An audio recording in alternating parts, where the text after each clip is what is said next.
Okay, so now we're in the Bakery Science Lab at Kansas State University, and we'd like an opportunity to show you the different stages of development that occur in a mixer. And so for this purpose, we have a horizontal mixer, which would duplicate what you would see in a large mixer on a commercial line. This is about 1/15 of the size, but it still has the same roller bar configuration. So what we're gonna do is we have a very simple sponge and dough formulation here. Has about right at 60% hydration. So we'll just simply put all the dry ingredients in first. Sugar at 8%, yeast just about 0.5% of instant yeast. We'll throw in the fat of choice today will be a little bit of vegetable oil. We will then incorporate in a 3.5-hour sponge that has a temperature right now about 85 degrees. Okay, and now we'll add the water. So now we have everything in there but the salt. We're gonna mix for 1 minute on speed 1. While this is mixing, we might want to talk about the goals of mixing. Okay, so what we primarily want to do is make sure that all the ingredients get totally dispersed uniformly throughout the dough mass. We want to make sure that all those ingredients, the flour, the sugar, the salt, all of those are fully hydrated. And then the ultimate goal of mixing is we want to make sure that the gluten is fully developed so that we're able to pull that gluten film and get a really nice gluten matrix that's going to help entrap the CO2 produced by the yeast and give us a really nice hamburger bun or loaf of bread. So now after 1 minute of mixing, all we really see is just a shaggy mass. We'll go up to speed 2 for about 5 minutes. Okay, so at this point in the mixer, it's very obvious you can start to hear the dough mass as it is beat around in the mixer as it comes through the roller bars. And if we were to stop it, and you can see that the mixing vessel here itself is almost totally clean. This has very little strength right now.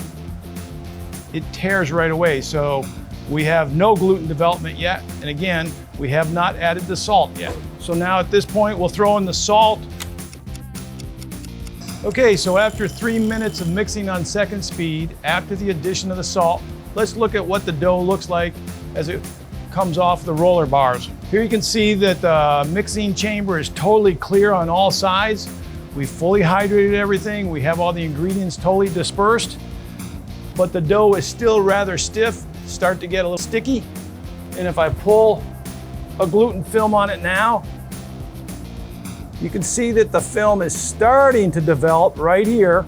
I'm guessing that we're gonna need about another 2 or 3 minutes of mixing on second speed to reach optimum dough development. So let's take a look at it now at the point where we think it's at peak or optimum dough development. So here again, the dough still remains dry, not shiny. And if we pull the gluten film right here, we're pretty happy with that. So I would call that full dough development. Now you might wonder, why do we have to get it to full dough development? A perfect example would be if we had just the right hydration and if we had just the proper mixing time, we might be able to get a loaf of bread that looks something like this. This is a loaf of bread, same flour, same mixing procedure, 60% hydration, all right? But if for some reason, maybe we decided that hydration rate was way too high, maybe we went 56 or 57, we might end up with a loaf that looks like this, right? Now, this may also be caused to improper dough development.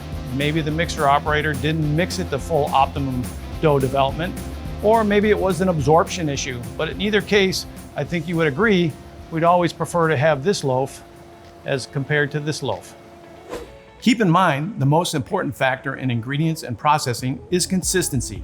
Regardless of the brand of flour, the baker must have consistently good flour that performs throughout the mixing, makeup, proofing, baking, and packaging stages of production. Flour that fluctuates with protein levels, mixing tolerances, or absorptive capabilities often cannot be corrected in the shorter bench processing regimen commonly found in the retail bakery. Graincraft is pleased to offer premium flours with a commitment to consistency and service. Learn more about our flours and our technical resources at graincraft.com.